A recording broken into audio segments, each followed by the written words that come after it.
በመጀመሪያ ለቻናል አዲስ ከሆናችሁ ሰብስክራይብ አድርጉኝ። እንዲሁም ሁላችሁ ደግሞ ቪዲዮ ላይክ አድርጉ። ዛሬ የኢትዮጵያ የሴቶች የእግር ኳስ ፌዴሬሽን ከ90% በላይ የሚሆኑ በሚያሳዝን ሁኔታ ግብረ ሰዶማውያን ግንኙነት እንደሚገኙ መረጃዎች እያወጡ ነው። እንግዲህ ምንጩ መነሻው ከየት እንደሆነ መገመት አያቅትም። እንደ ማህበረሰብ እንደ ሀገርም የጠፋ ነው። ሁሉም ማህበረሰብ ከቤት ጀምሮ ሊሰራበት ይገባል። ምንጩ ከየት ነው የሚለው የተወሰኑ መረጃዎች አሉኝ፣ አሳያችኋለሁ። እንዲሁም ደግሞ የትናንትና የፍናን ድሮ ሽምግልና ፕሮግራም ብዙዎችን አነጋጋሪ አድርጓል። ሽምግልናው እንደዚህ የሆነ ሰርጉ እንዴት ሊሆን ነው በሚል ማለት ነው። እና የተወሰነ ቀን ጨባር ይላል።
በረከትሽ ይደርብን።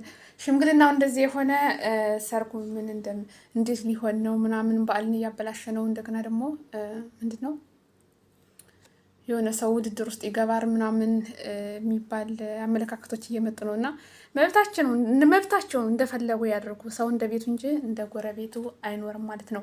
በትንሽም ማድረግ ይቻላል። ያለው ደግሞ አላያችሁም? ሰው ሲሞት በትልቅ እንትን ይሄ በቡፌ ምግብ እንትን ሲል የሆነ እድሩ ሲወጣ። ስለዚህ ምንም ማድረግ አትችሉም ካላቸው የራሳቸው ምርጫ ስለሆነ ማለት ነው። የሆነ በዓሉ እየጠፋ ነው ማለት የሆነ ሰው በተለይ ውድድር ውስጥ የሚገባ ከሆነ ሞትን ያን የሌለው ማለት የሆነ በደንብ ገንዘብ የሌለው ማግባት አይችልም አይነት እንትን ነው የምንደርሰው ማለት ነው። ግን ሰው እንደ ጎረቤቱ ሳይሆን እንደ ቤቱ ባለው ነገር ያደርጋል ማለት ነው። መልካም ጋብቻ ለነሱ። የኢትዮጵያ ሰማይ ስር ምን እየተካሄደ ነው? ባህል ሃይማኖትና ወግ በጠገበችው እግዚአብሔርን በመፍራት በሚታወቀው ሕዝብ መካከል ከእይታ በተሰወሩ ካምፖች፣ በሆቴል ክፍሎችና በስፖርት ማዘውተሪያ ስፍራዎች ውስጥ እየተከቀለ ያለው መርዝ ምንድን ነው? ይህ ዝም ብሎ የሚታለፍ ተራ ወሬ አይደለም። ይህ የሀገርን መሰረት የሚነቅል፣ የትውልድን ማንነት የሚደመስስ እና ከፈጣሪ ጋር የሚያጣላ ከባድ አደጋ። ከእግር ኳሱ ይውጡልን። አይውጡ። ልክ ነው። ይውጡ ከእግር ኳሱ። ከፈለጉ ራሳቸው እዛ ቤታቸው እንደፈለጉ ይሆኑ። አዎ፣ ምክንያቱም እርግጠኛ ነኝ ሃይማኖት አላቸው። አዎ፣ የትኛውም ሃይማኖት ኢትዮጵያ ውስጥ ማንም አይቀበለውም። ይሄንን ጉዳይ ማንም የማይቀበለው ነው። የትኛውም ሃይማኖት ማለት ነው። ለመስማት እንኳን የሚቀፍ ነገር የሚቀፍ። ስለዚህ ከዚህ ነገር የሚወጡበትን መንገድ መጀመሪያ ማመቻቸት። ያው ዋናዎቹ ልጆች ናቸው። ዋናዎቹ በግ መጠየቅ አለባቸው። ዋናዎቹ የመጀመሪያዎቹ በካዮቹ መጠየቅ አለባቸው። በነገራችን ላይ የኢትዮጵያ እግር ኳስ ፌዴሬሽን ፕሬዝዳንት አቶ ኢሳያስ ጅራን በጉዳዩ ላይ የተወሰነ ሀሳብ እንዲሰጡ ጠይቄያቸው ነበረ።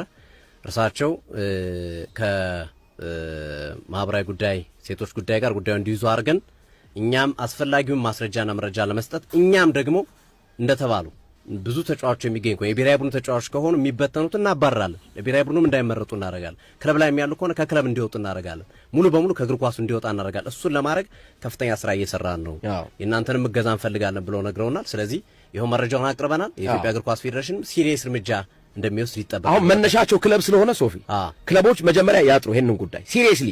ለምሳሌ ዝም ብሎ በወረደ ደረጃ አሁን እዚህ ጋር መሸፋፈን በቃ ይብቃ። ትውልድ እያለቀ ነው። ነገ ወደ እግር ኳሱ የሚመጣ ሴት እግር ኳስ ተጫዋች ሊጠፋ ነው። ስለዚህ ያ ነገር እንዴ አሁን ይሄንን ፕሮግራም የሚሰማ ሰው አስበዋል? ሰፊ የሴት ልጅ አባት የሴት ልጅ እናት ልጇን አምና ለእግር ኳስ ተጫዋች ልትልክ ነው። ይሄን ፕሮግራም ዛሬ ሰምተው ግን መውጣት ስላለ እኛ እስከ ዛሬ ሸፋፈንን። ምን እናርግ? ሸፋፈንን። ቢያንስ ልጆች ናቸው፣ ህፃናቶች ናቸው፣ ታዳጊዎች ናቸው። ህይወታቸው እንዳይበላሽ ቤተሰቦቻቸው እንዳያዝኑባቸው ደባበቅን። ግን አሁን ተንሰራፍ ጭራሽ ስደብቀው በጥፍ ቅድም ምን ያህል ያስቀመጠው ነገር አለ?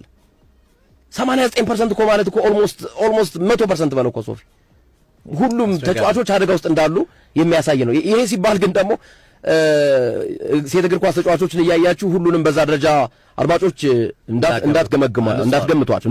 በጣም ንጹሃን አሉ። ይኸው እንደነ ህይወት ደንጊሶ አይነት የቀድሞ ተጫዋች አጋልጣለሁ እያሉ የሚናገሩ አሉ። ተው ብያቸዋለሁ የሚመክሩ አሉ። ንጹሃን አሉ። ንጹሃንም አብራችሁ አጨፍልቁ አድማጮች፣ እንዳይጨፈልቁ አደራ። ይሄን በጣም ካደራ ጋር ግን ማጆሪቲው ግን በቃ ተበክለዋል። እዚህ ውስጥ ገብተውበታል። በቃ ወደድንም ጠላንም ገብተውበታል። እንደ ትክክለኛ ነገርም እያዩት ነውና ስለዚህ ክለቦች ወላጆች እንኳን ይቸገራሉ። ገብቷል። መቼም ለወላጅ ሁሉን ነገር ወላጅ ሊደርስበት አይችልም። ክለቦች ግን ያውቃሉ ማን ምን እንደሆነ። የተለያዩ ተጫዋቾችን ኢንተርቪው በማድረግ ይለዩዋቸዋል፣ መለየት ይቻላል። ወይ ጉድ እንደ ሀገር እኮ ነው የጠፋ ነው። ከ89% በላይ ማለት አስቡት። 11% ነው ጥሩ ያሉት ማለት ነው። እነሱም ያን ካልጠራ ነገ መግባታቸው አይቀርም። የሆነ ምንድን ነው የሚባል በጣም ከባድ ሁኔታ ነው ያለው ማለት ነው። እና አስቡት እንግዲህ ማህበረሰቡ ከዚህ ምን እንደሚማር ከሚሰማው ጀምሮ። እኔ እኮ ምን እንትን ሲላቸው ነው እዛ ውስጥ የሚገቡት? ምኑ ሲሆን ደስ የሚል ነገር ኑሮት ነው? አቤት የሰይጣን ስራ። ግን ምንጩ እንደኔ ማለት ነው እንደው ከዛ ወይም የውጭ አሰልጣኝ ወይም ደግሞ ከአሰልጣኞች ምናምን ሀገር ለማጥፋት ነገር ይመስለኛል። የሆነ ሴራ እንዳለው እንደዛ ነው እንትን የምለው የማስበው ማለት ነው። እና ከዛ ከክለቡ የሆነ እንደ ስልጠናም ተሰጧቸው ወይም ደግሞ የሆነ መመሪያ ወርዶባቸው ምናምን ይመስላል እንጂ በአንድ ጊዜ ከ89 በላይ የሚሆኑት 89% የሚሆኑት እዛ ውስጥ አሉ ሲባል አስቡት እንግዲህ የሆነ ሴራ እንዳለው እንትን ያለ ሴራው ደግሞ እዛው ክለቡ እንደሆነ ነው ለኔ እንትን የሚለኝ ማለት ነው። የሚሰማኝም የሆነ ይሆናል ብዬ የማስበው ማለት ነው እንጂ እንዴት ነው በአንድ ጊዜ 89% የሚደርሰው? 10-15 እንደዛ ቢሆን እስኪ መቼም ያኔ ትንሽ እኮ ነው። 10% ነው የቀሩት እኮ ሄደው ገብተዋል። በጣም ያሳዝናል። የማህበረሰቡን ሰምቶ ታዳጊው እንትን ይሄ ትውልዱ ምናምን ምን ውስጥ እንደሚገባ አስቡት እንግዲህ። እንዲህም አለ። ከዛ ደግሞ ላይክ ወደ መሞከርም እንደዛ እያለኩ ነው እየተስፋፋም እያለም የሚሄድ ማለት ነው። እንጃ ነገሩ በየሀገር ነው እንትን እያለ እግዚአብሔር ጠብቀን። ግን ከቤት ጀምሮ መሰራት አለበት። ከቤት ጀምሮ ሁሉም ማህበረሰብ ልጆች ውሏቸውን እንትን ማለት አለባቸው። ውሏቸው የት ነው ምንድን ነው የሚለውን መከታተል አለባቸው። ብዙ ነገሮችን ማየት አለባቸው። ካልሆነ በጣም ከባድ ነው። በተለይ እንደዚህ ወደ አዲስ አበባ ምናምን የምርጥ ተዋናይ ተሸላሚ ቃል ኪዳን ጥበቡ ትዝታ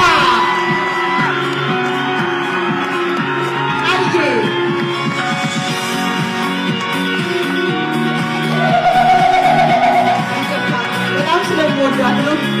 አማንዬ እንኳን ደስ ያለ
የእናቴ ጸሎት ሁሌማ አይለኝም። የልጄ ብርታት በረከቴ ነው።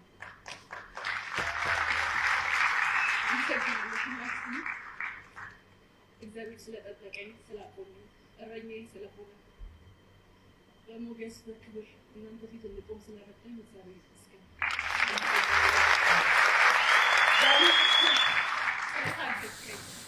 አመሰግናለሁ።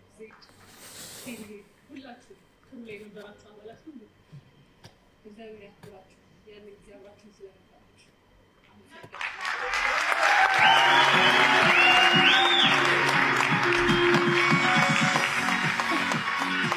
ቃልዬ እንኳን ደስ ያለሽ። ቃል ኪዳን ድረሳቶን ብዙዎችም ነበሩበት የተሸለሙ ማለት ነው። ጀስት ቪዲዮ እሱ የእነሱ ብቻ ስላለን ያሳያችሁ